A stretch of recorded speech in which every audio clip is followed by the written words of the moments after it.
Ada orang yang sholat tapi susah meraih kesuksesan, gagal lagi, gagal lagi. Ada orang yang sholat doanya belum terkabul, masalahnya apa? Jadi dari sekian yang dijanjikan itu kenapa belum teraih? Ini pun teman-teman sekalian tidak luput dari keterangan Al-Quran, tidak luput dari jawaban Al-Quran. Bahkan sebelum saya, Anda, kita bertanya, Allah sudah lebih dulu menyampaikan keterangan kepada kita. Ada dua penyebab yang paling utama yang menjadikan seseorang yang menunaikan sholat berpotensi tidak meraih satu atau bahkan lebih di antara keutamaan yang dimaksudkan. Jawaban pertama terdapat dalam Al-Quran surah kedua Al-Baqarah di ayat ke-45, kemudian solusinya ayat 46-nya. Yang kedua kita temukan di Quran surah kedua 29. Di Quran surah kedua 29 Al-Ankabut di awal ayat ke-45-nya. Tuh, sama-sama 45 ayatnya ya, tapi nanti dengan pemaknaan yang berbeda. Baik, mari kita lihat dengan cepat. Apa penyebab orang sholat berpotensi belum atau tidak meraih apa yang dijanjikan ini? Yang pertama di Quran surah kedua Al-Baqarah di ayat ke-45 Allah menegaskan. Perhatikan kalimatnya. Wasta'inu bis-sabri was-salah. Dan jika engkau punya persoalan dalam kehidupan, terima dengan sabar, itu untuk meningkatkan kualitas hidupmu.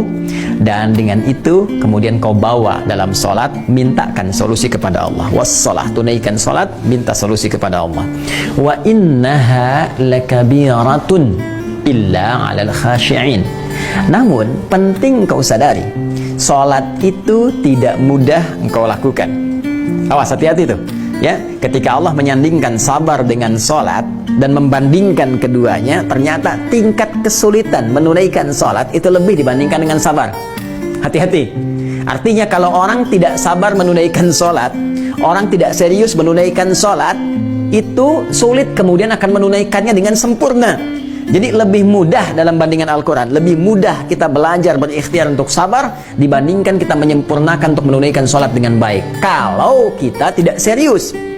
Nah, tapi Allah tidak berhenti sampai situ, supaya Anda tidak bertanya, kalau begitu, kalau sholatnya berat, kenapa kita diminta menunaikan? Hei, belum selesai ayatnya. Allah berikan jalan supaya sholat ini mudah ditunaikan oleh kita. Tapi kalau Anda nggak ikuti jalannya, tetap akan sulit bagi Anda. Jelas, seperti Anda nggak tahu ilmu sabar. Karena nggak tahu ilmu sabar, susah bersabar. Nggak tahu ilmu sholat, ya susah sholat dengan baik. Maka ayatnya kemudian memberikan penjelasan kepada kita, illa 'alal khasyi'in, kecuali bagi orang-orang yang khusyuk dalam sholatnya. Jadi untuk menjadikan sholat itu termaknai, sholat itu mudah kita tunaikan, sholat itu benar kita tunaikan, kata Al-Quran pertama, tunaikan sholat itu dengan khusyuk. Ini poinnya, khusyuk. Jadi kalau kita ingin meraih keutamaan-keutamaan ini yang dijanjikan, hal-hal yang tadi dimaksudkan, maka syarat pertama kata Allah, tunaikan dengan khusyuk. Kalau nggak khusyuk jadi berat sholatnya. Kalau nggak khusyuk jadi beban sholatnya. Jangankan saat menunaikan sholat, saat dengar azan pun jadi seakan beban. Suara apa ini? Ini kok panggilan tiap hari datang terus? Ya Allah, iman Anda di mana, Cepi? Jadi kalau kita nggak khusyuk susah. Nah, karena itu penyebab yang pertama, kalau ada orang belum meraih apa yang dimaksudkan, boleh jadi sholatnya belum khusyuk. Pertanyaan susulannya, bagaimana supaya kita bisa khusyuk sholatnya ya Allah? Bagaimana cara khusyuk yang baik itu? Maka Allah memberikan jalan kepada kita. Jalan pertama langsung di ayat ke-46-nya. Ini poinnya. Perhatikan caranya. Alladzina yadhunnuna annahum mulaqu rabbihim. 1. Wa annahum ilaihi raji'un. 2. Nah, ini rumus cepat untuk khusyuk dalam sholat.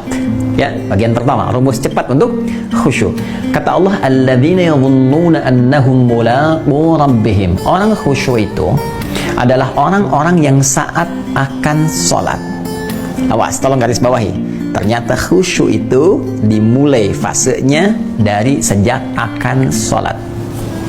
Jadi jangan langsung dipahami saat sedang sholat. Ya, karena ternyata kekhusyuan itu, untuk mendatangkan kekhusyuan, fasenya dimulai saat akan sholat. Nah, orang khusyuk ini udah kelihatan saat akan sholat. Bagaimana penampakannya? alladzina yadhunnuna annahum mulaqu rabbihim. Orang-orang yang khusyuk itu adalah orang-orang yang saat akan menunaikan sholat, dia sudah menyiapkan diri dan merasakan akan menghadap kepada Rabbnya.